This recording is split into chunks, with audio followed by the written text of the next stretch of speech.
folks, it's Sarah with Obadiah's.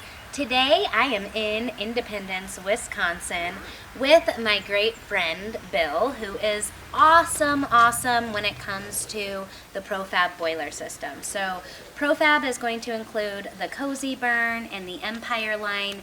Profab also fabricated Pelco boilers as well. So he is probably the most knowledgeable person in the industry that I know, specifically when it comes to Profab boilers, but also when it just comes to overall boiler questions. So we're going to go through a series of topics today to cover all of your guys' questions when it comes to the units and replacing the parts. And then it was connected with a 4-inch dryer vent to the bottom to where you go into the air tubes on the rear air stoves.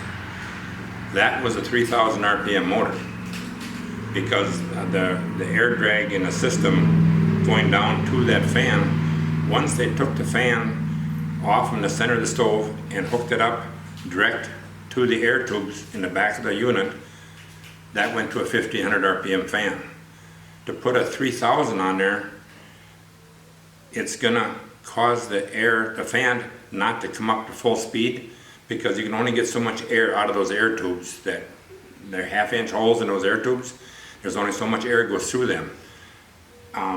The biggest thing you're gonna do is you're gonna make your stove burn hotter and burn a lot more wood you don't necessarily need to burn because you don't need that many RPMs, that many CFMs of air going through those air tubes to be able to make that stove burn. That's the biggest thing.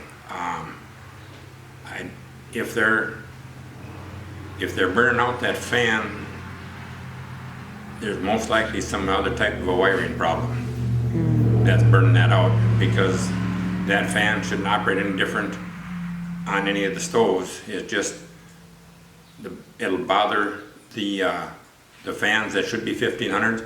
It's going to burn a lot more wood in either of those stoves. The gasification units took the 3,000 RPM fans, but the way the air went through that, the gasification units, had to have more RPMs to get into the burn chamber. It's the only difference between the 1,500 and the 3,000. If you guys find these product overviews helpful, if you enjoy seeing this information, please don't forget, give me a thumbs up, you guys. That helps me so much. It keeps me traveling on the road to produce more videos for you guys. Also, do not forget to click the subscribe button in the corner of the channel. If you click that little bell there, that'll notify you of all of the latest videos. Thank you guys for watching. Have a wonderful day.